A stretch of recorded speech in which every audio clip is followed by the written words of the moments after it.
Welcome to Paranormal Nightfall. Terrifying Bigfoot encounters.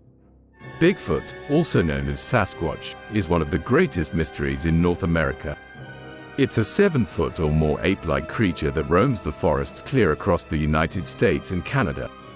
Despite all the sightings, no concrete evidence exists. We have only eyewitness accounts to prove its existence. But boy, are there a lot of them. Unfortunately, much of the photographic and video evidence is blurry, which makes it difficult to spot the creature.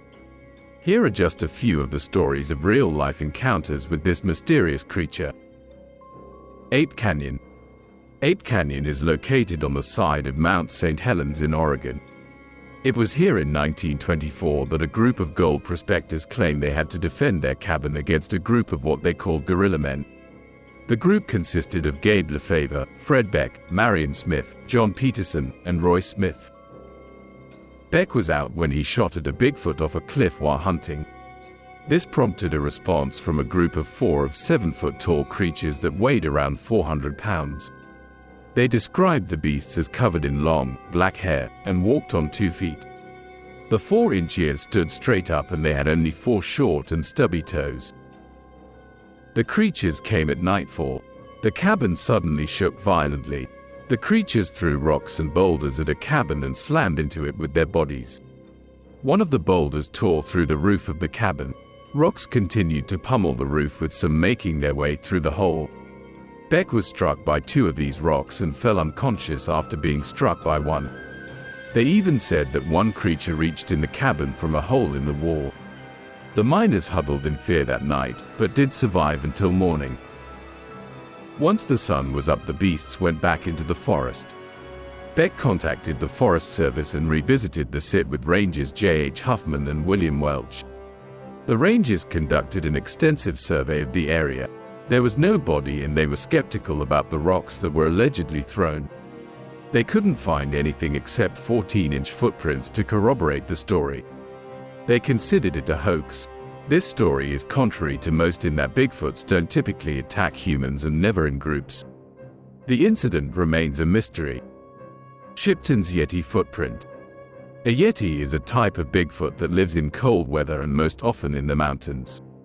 It generally has white fur, but with same characteristics of a traditional Bigfoot. This story happens in the Himalayan mountains on Mount Everest, the highest mountain in the world, at over 29,000 feet, but also one of the most dangerous. It sits on the border of Nepal and Tibet. It is popular among mountain climbers and considered as a way to cap a successful mountain climbing career. The story also involves British explorer Eric Shipton.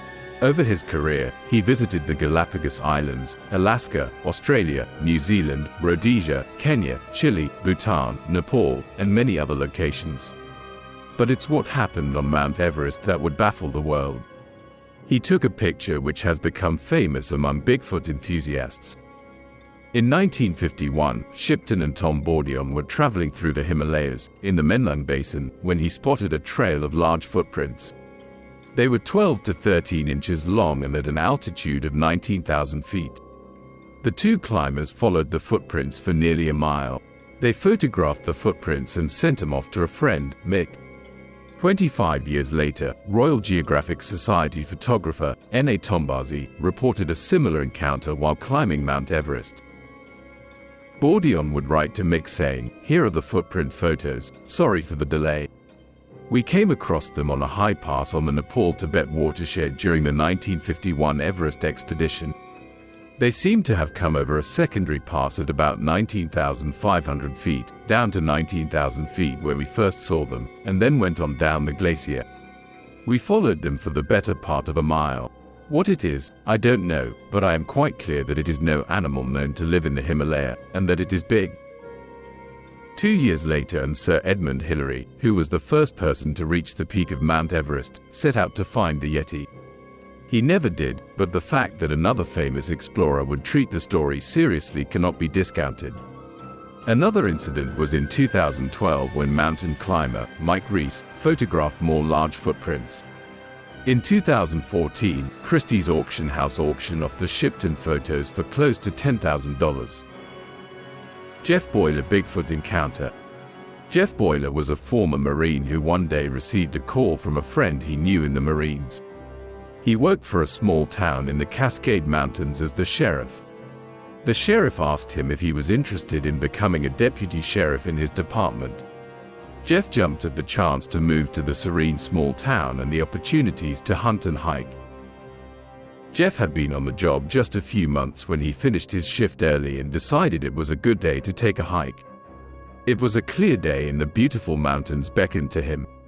He enjoyed hiking, but today he wanted to try something different and mapped out a new route. He reached his destination, parked, and began his hike. As he continued down the trail for about 2 hours, he checked his compass. That's when he saw a bipedal creature watching him. The creature was far away, but he knew it was not a human being. Jeff went to grab his gun, but the creature had vanished. With daylight waning, he began his trek back to his car. On the way he heard the snapping of tree branches that reminded him of gunfire. Jeff made it to his car shaken by the experience. Provo Canyon. A video post on YouTube by a creator that goes by the handle Bearcard, not his real name, seems to show a Bigfoot. The incident started when Bear and another man were out in the woods camping near Squaw Peak and Little Rock Canyon Overlook. They were out trying to get a closer look at a deer when they spotted the creature. At first, they thought it was a bear, but it was hunched over in the trees. They stood there for a while observing the creature. The Bigfoot may have been hiding, searching for food, or eating. When the creature stood up and looked at them, it did so on 2 legs. It was clearly bipedal. Fearing they had been spotted, they ran away, leaving their tent and supplies. He never believed in Bigfoot, but he's a believer now. Highcliffe Skunk Ape. A skunk ape is a swamp-dwelling type of Bigfoot known for their foul smell. Skunk apes generally live in the American Southeast. On October 28, 2013, YouTuber Josh Highcliffe uploaded a video showing a strange creature foraging through a Mississippi swamp. It's not known if Highcliffe took the video or if it was someone else. The creature looked like a gorilla with broad shoulders and peaked head. It was apparently strong as it tore pieces of wood off a downed tree. As the video continues, the beast stands up.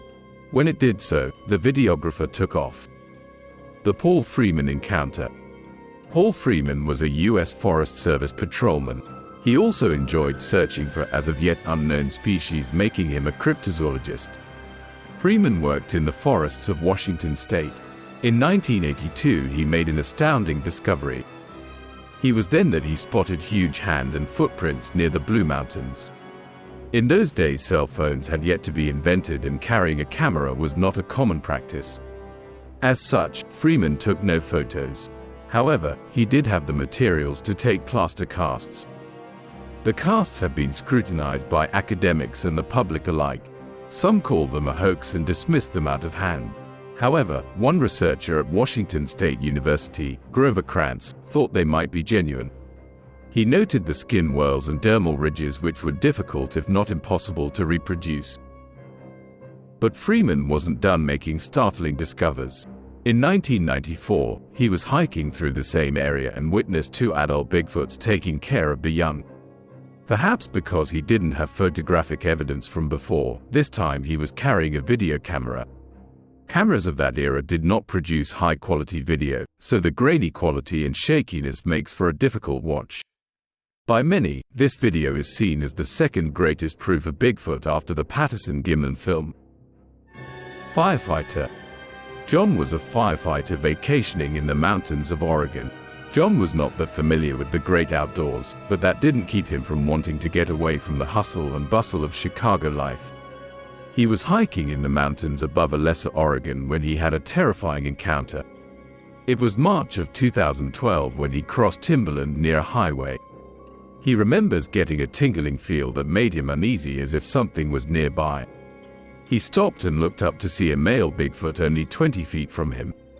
He estimated that it weighed 800 pounds, was covered in black fur, and was 8 feet tall. It had gray-black skin like a gorilla, no facial hair, and a hooded nose.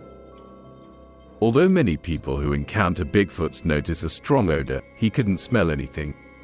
Maybe because of the rainy and windless conditions. He froze and watched the creature sway back and forth without making a sound. The creature appeared to be studying him. After a few minutes it turned and walked back the way it came. The encounter left him more afraid than the fires he fought for a living. North Carolina Bigfoot.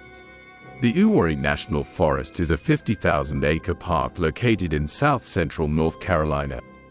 It is known as a hotbed of Bigfoot sightings and frequented by Bigfoot hunters. Michael Green, a former U.S. Army tank commander and fraud investigator, never considered Bigfoot until his own experience took place. Sometime in the mid-2000s, Green was out camping by himself. After settling into his tent for the night, he heard the sound of leaves rustling somewhere close by. Just seconds later, he heard a loud roar right on top of his tent. The sound frightened him, which is hard to imagine of a former tank commander. 2 nights later, friends joined him in the same forest. That's when he caught sight of a huge ape-like beast walking on 2 legs in the distance. Green was used to having to estimate distance and used that to estimate its size. He stated that it was between 7.5 and 8 feet tall and walking with long arm swings. Too caught up in the moment, he did not make a video of the encounter. He was determined to capture the creature on camera and returned for several weeks. He outfitted his camera with night vision cameras, thermal equipment, and regular cameras. There he would wait, hoping to catch another glimpse. In 2009 he finally got what he had come for. Green had set out candy bars as bait. He captured a creature stealing one of the bars with his thermal imaging camera. His determination paid off, but he still hopes to find more evidence. There are a lot of Bigfoot sightings in the world by many different people. If Bigfoot doesn't exist, what did all of these people see? Please leave your thoughts in the comments below. If you enjoyed this video, please like, subscribe, and hit the notification bell for more content just like this.